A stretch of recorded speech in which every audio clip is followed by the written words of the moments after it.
우리는 참 다양한 부분에서 살고 있습니다. 우리는 공부한 것도 좀 다 다를 수 있고, 또 우리가 좋아하고 또 관심 갖는 분야도 다 다를 수 있고, 지금 우리가 몸담고 있는 것도 다 다를 수 있습니다. 그러나 우리가 형편은 어떻든지 간에, 내가 가지고 있는 직종이든 상황이든 어떻든지 간에 우리는 그곳에서 좀 더 나아지기를, 아니 더 나아가서 좀 최고가 되기를 늘 바라는 마음이 모든 사람에겐 있을 것입니다. 또 한편 어떤 의미에서는 누구에게나 인생에 한 번쯤 그야말로 밀물처럼 뭔가 우리 가운데 기회가 주어진다라고 하는 그런 말을 하기도 하고, 누구에게나 뭐 크기나 상황은 다 다를지라도 인생의 전성기는 다 있지 않겠냐, 이런 말들을 하게 되는 것입니다. 인생의 전성기라고 말할 때는 좀 상황별로 나이대가 좀 다를 수 있습니다. 이를테면 운동 분야에서는 뭐 10대에서 20대 후반까지, 10대 후반에서 20대 후반까지가 전성기라 이렇게 말할 수 있는지 모릅니다. 또 어떤 예술 쪽 분야에서는 30대, 40대 이럴 때 좀 전성기를 이룰 수 있다, 이렇게 말할 수도 있고, 경영자나 CEO나 이런 사람들은 50대, 60대가 전성기다, 이렇게 말할 수도 있습니다. 물론 이것은 정확한 것은 아니고 또 획일적인 것도 아니고, 사실은 전성기라고 하는 것은 그 사람의 개개인에 따라서 얼마만큼 노력하느냐, 얼마만큼 준비하느냐에 따라서 그 기회가 어느 때라도 올 수 있고 또다시 오고 그럴 수 있는 거라 생각이 듭니다. 오늘 우리는 이 본문의 말씀을 가지고 예수님에게서도 이런 모습을 좀 찾아볼 수 있는데, 여러분 예수님을 33세의 인생을 사셨다라고 본다면 어쩌면 인생의 마지막 3년 공생의 기간이 예수님에게 있어서는 복음의 핵심된 기간이고, 복음을 전파한, 그리고 전체 인생 가운데 어쩌면 전성기라 이렇게 말할 수 있지 않겠습니까? 공생애를 사실은 가장 중요하게 성경이 다루고 있고, 또 그 기간에 사실상 인류 최대의 우리 가운데 업적과 은혜를 베풀어 주셨기 때문입니다. 그런데 예수님은요, 이 공생애를 사시기 전에, 공생애를 시작하시기 전에 하나의 준비 시간들이, 또 준비의 과정들이, 사건들이 있음을 오늘 보게 됩니다. 그것은 어쩌면 예수님께서 공생애를 위한 3년간의 공생애 전성기를 위한 일련의 준비 과정이었다, 혹은 필요한 시간이었다, 이렇게 말할 수 있는 것입니다. 그렇게 볼 때 우리 인생에도 우리가 꿈꾸는, 오늘 우리 자녀들에게도 우리가 바라는 그 생에 뭔가 정말 크게 쓰임받는 그 시간들을 맞이하기 위해서 오늘 우리가 준비될, 그리고 또 그 시간들 가운데 가져야 할 모습들은 무엇인가 살펴보고자 합니다. 크게는 두 가지인데, 첫 번째는요, 낮아지는 것이 준비다라고 말씀할 수 있겠습니다. 낮아짐이 준비다. 조금은 우리가 이해하기 어렵지만은, 그러나 오늘 예수님을 보니까 그런 것입니다. 오늘 9절의 말씀 무슨 내용입니까? 예수님께서 세례요한에게 나와서 세례받는 장면입니다. 사실 예수님은 세례받을 필요가 없는 분입니다. 이 세례라는 것은 죄를 씻는다라고 하는 의미에서의 의식이거든요. 죄를 씻는다라고 하는 의미에서의 의식인데, 예수님 죄가 없잖아요. 죄가 없으시니까 세례받으실 이유가 없는 것입니다. 사람들이야, 일반인들이야 다 죄를 짓고 있기 때문에 죄 씻음의 용서의 세례를 받고 회개도 하고 고백도 하지만, 예수님은 죄를 고백할 것도 자백할 것도 없는, 죄가 없으신 분이시기 때문에, 더욱이 하나님의 아들이시기 때문에 그분은 누군가에게, 사람으로부터 세례를 받을 이유가 없는 거예요. 그런데 그분이 세례를 받으신 것입니다. 세례를 받으신 것은 당시의 사회적인 어떤 상황의 요소이기도 하지만, 그러나 무엇보다도 하나님의 아들이 사람으로부터 세례를 받는다라고 하는 것은 그분의 한없이 낮아지는 겸손을 의미하고 있는 것입니다. 여러분, 공생애를 시작하기 전에, 하나님의 위대한 사역을 감당하기 전에 먼저 필요한 것은 무엇이냐? 낮아짐입니다. 겸손입니다. 특별히 하나님의 나라의 일꾼이 되어지고 쓰임받는 데서 무엇보다도 필요한 시간이자 준비의 기간은 겸손입니다. 성경의 수많은 사람들은 이 겸손의 시간을 거치지 아니하고 쓰임 받아본 예가 없습니다. 지나온 2000년간의 기독교 역사상의 수많은 하나님의 나라와 교회를 위해서 헌신되어지고 붙들려 쓰임받은 사람들은 이 낮아짐의 겸손의 준비의 시간이 없었던 사람이 없는데, 그 시간을 통해서 반드시 열매와 결실로 나타나기 때문에 그런 것입니다. 종종 우리는 겸손하면, 우리가 좀 낮아지면 사람들이 우리를 무시하는 거 아닐까? 내가 좀 허리를 숙이고 고개를 숙이면 사람들이 나를 밟는 거 아니야? 이렇게 생각할 수 있는데요, 그렇지 않습니다. 그래서 우리의 인간적인 생각이에요. 우리가 겸손하고 우리가 좀 낮아지면 사람들이 우리를 무시할 것 같은데, 근데 그것이 안전한 길입니다. 그것이 결국에는 높아지는 길입니다. 복음서에서 예수님 그런 비유를 하셨습니다. 어떤 식당에서 사람들이 들어오는데 자기가 어른인 척하고 상석에 미리 앉았다가 나중에 더 높은 사람이 왔을 때 허리를 굽히면서 맨 뒷자리로 가는 것보다는 처음부터 말석에 앉았다가 그 사람을 높여드리고 위로 가게 하는 그런 것, 이런 비유의 말씀을 하시면서 우리가 나를 낮추면, 우리가 겸손하면 때가 되면 주님께서 높여주시고 써주신다, 그런 말씀인 거예요. 특별히 이사야서에서 이렇게 고백한 바가 있습니다. 60장 22절에 보니까 그 작은 자가 천명을 이루겠고 그 약한 자가 강국을 이룰 것이라, 때가 되면 나 여호와가 속히 이루리라. 작은 자가 천명을 이룬다, 약한 자가 강국을 이룬다, 이게 무슨 말입니까? 여러분, 작고 보잘것이 없는데 능히 하나님의 능력을 덧입으면 천명도 이기고 천명도 먹여 살릴 수 있고, 여러분 약하지만 그러나 강국을 이룰 수 있도록 도우시는 것은 이게 하나님의 나라의 법칙인 거예요. 세상은 강해야, 많이 가져야, 커져야, 많아야, 그래야 누리고 그렇게 번성한다고 이야기하지만 하나님의 나라의 법칙은 그렇지 아니하고 오히려 작은 자가 그렇게 천명을 이루고 약한 자가 강국을 이룬다. 여러분, 사사기에 나오는 기도원을 보면 여실히 이 대목을 알 수 있습니다.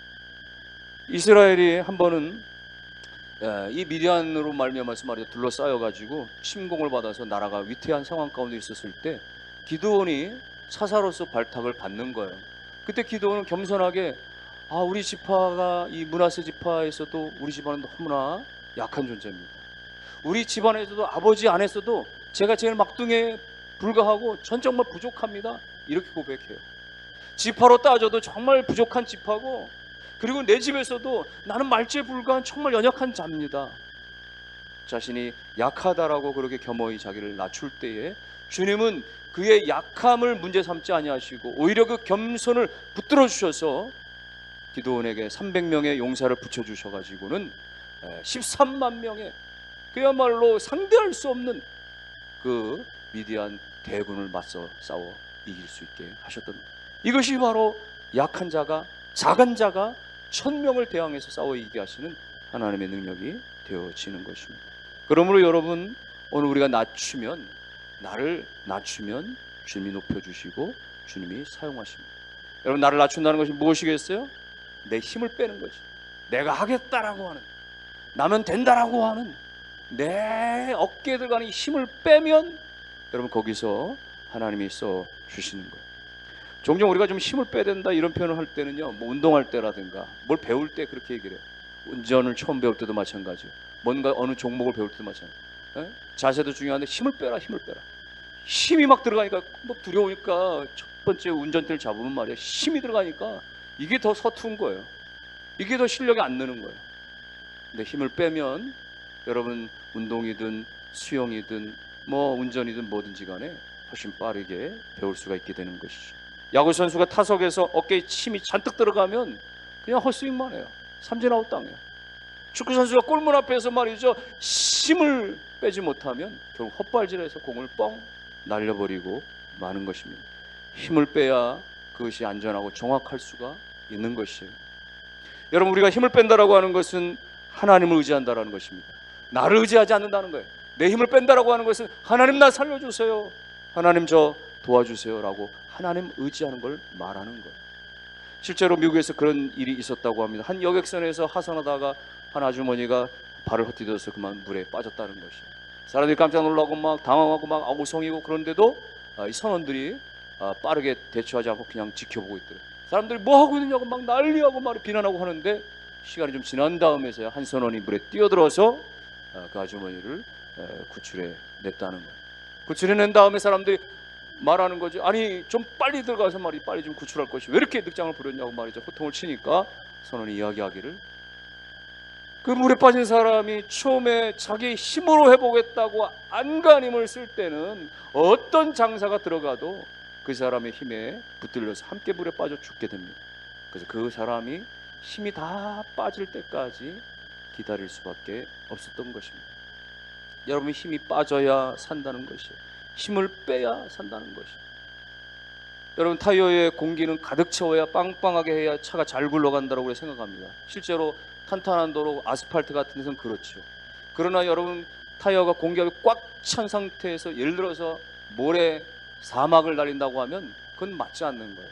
오히려 모래를 파헤치고 말이죠, 모래에 깊숙이 빠져들어가서 말이죠, 면적 이 부분이 좁기 때문에 마치 말이죠 돌멩이처럼 모래 속으로 파고 들어가서 차가 달리지 못하는 거죠.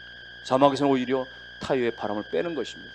타이어의 바람을 빼서 널쩍하게 면적을 만들어서 닿는 면적이 많이 닿아져서 전체 차량의 무게가 잘 분산되게 해야만 모래에 빠지지 않고 미끄러지듯이 그렇게 모래 위를 달릴 수가 있다는 것입니다.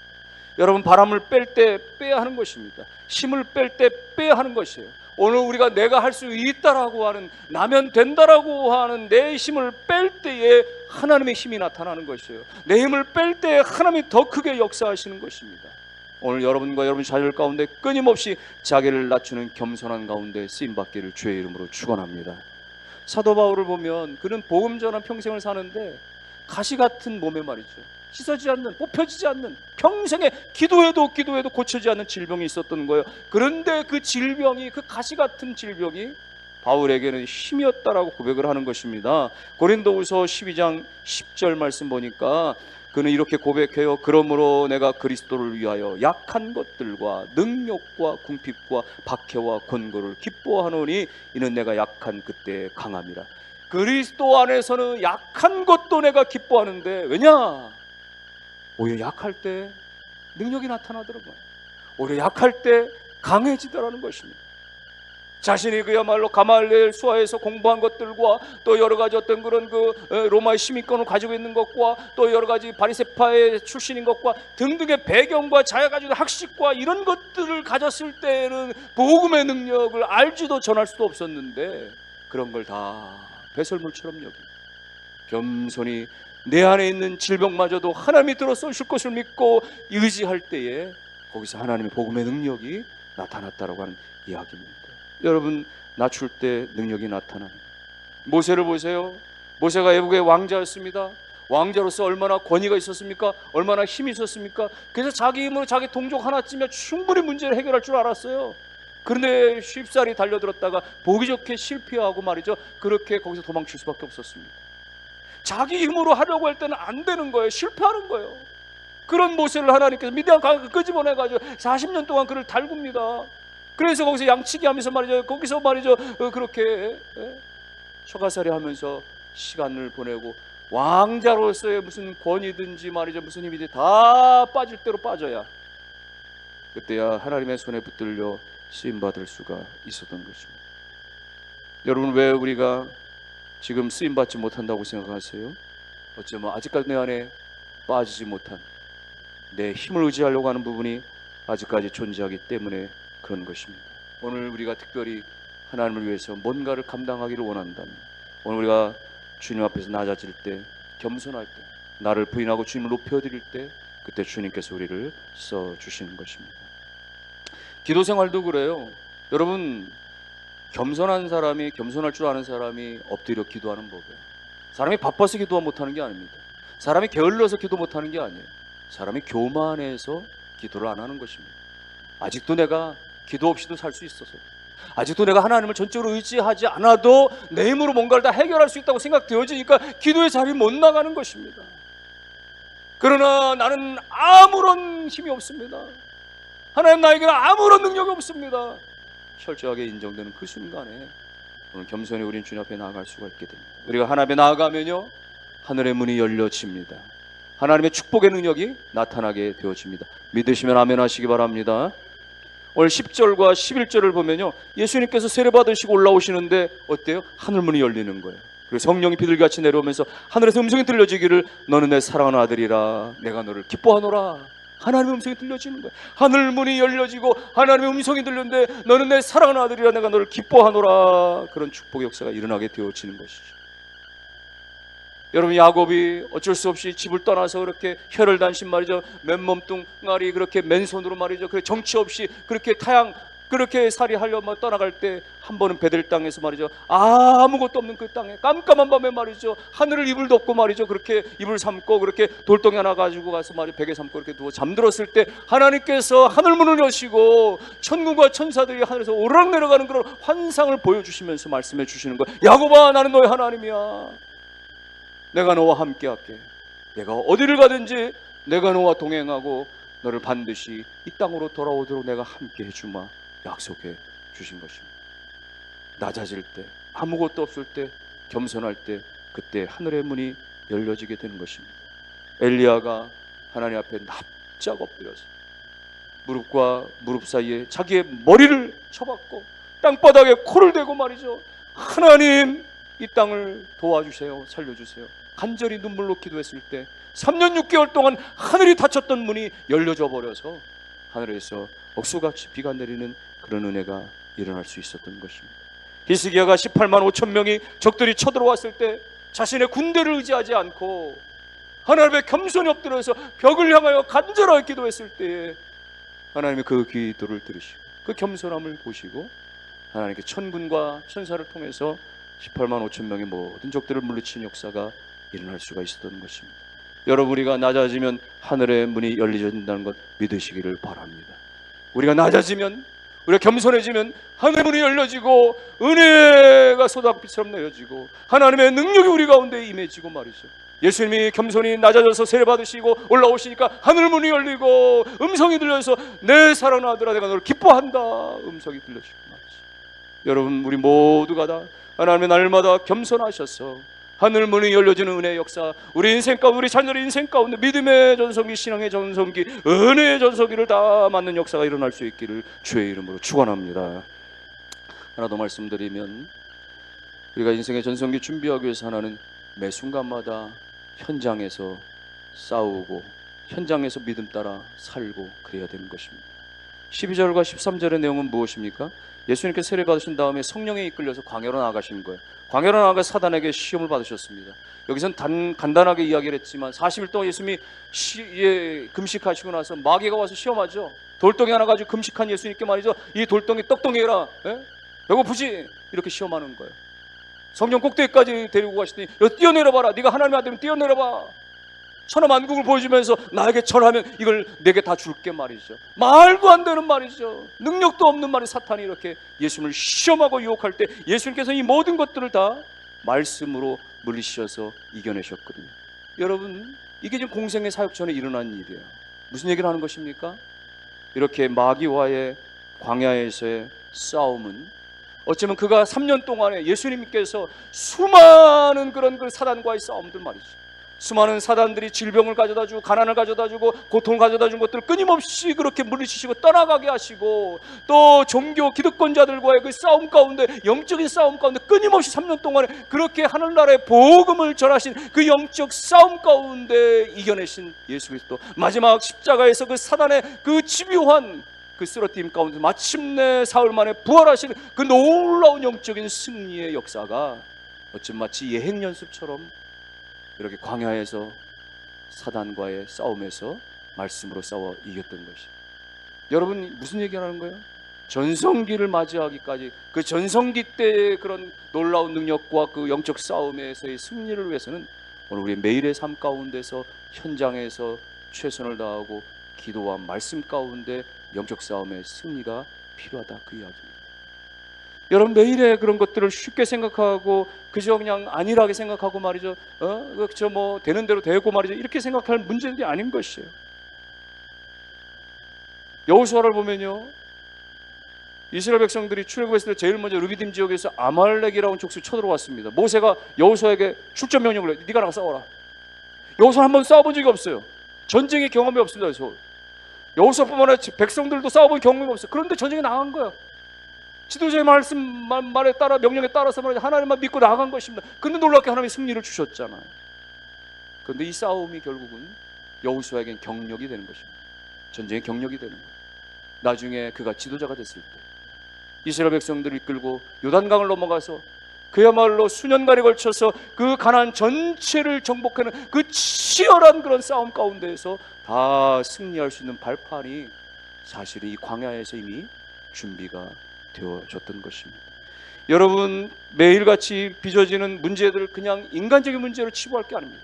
사람 때문이고 물질 때문이고 환경 때문이라고 치부할 게 아니라 그건 다 하나님 앞에서 우리가 기도로 능히 싸워야 될 문제들이고 영적인 문제들로 생각하는 것이에요. 그래서 작은 문제도 우리가 영적으로 생각하고 믿음 가운데 기도하면서 극복해 나아가는 그러한 습관들과 연습들을 가지면 마침내 어떤 인생의 커다란 문제 앞에 당도했을 때, 어떤 우리가 넘어서기 어려운 장벽 앞에 있을 때 우리가 두려워하지 않고 당황하지 않고 여전히 그 문제를 이미 우리가 훈련됐기 때문에 능히 믿음 안에 싸워 넉넉히 이겨낼 줄로 믿으시기를 주의 이름으로 축원합니다. 인생은 곱셈이란 말이 있습니다. 예를 들어서 어떤 좋은 기회가 우리 인생 가운데 100으로 찾아옵니다. 100의 포인트를 찾아올 때 내가 준비한 만큼 그것이 시너지가 일어난다는 거예요. 전혀 내가 준비 안 된, 나는 제로 상태면 100 곱하기 0은 뭐예요? 0이 되는 거예요. 100이라고 하는 기회가 와서 나는 0이 돼버리고 말아요. 내가 10포인트를 준비해놨으면 100이 나에게 찾아왔을 때 100 곱하기 10이 되는 거예요. 그래서 1000을 이룰 수 있는 거예요. 만일에 내가 100의 준비를 내가 늘 하고 있다고 한다면 100의 기회가 왔을 때 100 곱하기 100이 되어져서 만의 역사가 일어나게 되어지는 것이죠. 준비가 중요한 것입니다. 매일의 준비가 중요한 것입니다. 그래서 우리가 아무리 힘들고 어려울지라도 말이죠, 기도하는 시간과 예배하는 시간과 오늘 우리가 봉사하고 사역하는 것들을 매일의 마치 연습처럼, 매일의 훈련처럼 그렇게 최선을 다할 때에 오늘의 열심을 다한, 그야말로 사명을 다한 이 한 예배도, 이 한 예배 우리가 봉사하고, 이 한 예배 말이 사역하고, 이 한 예배 우리가 예배를 열심으로 드리고, 기도도 마찬가지고 찬송도 마찬가지고, 그런 우리가 드려지는 모든 것들이 환난의 때, 역경의 때 능히 우리가 하나님 앞에 능히 이겨낼 수 있는 말이죠, 그런 예배가 되고 사역이 되고 축복이 되어지는 것입니다.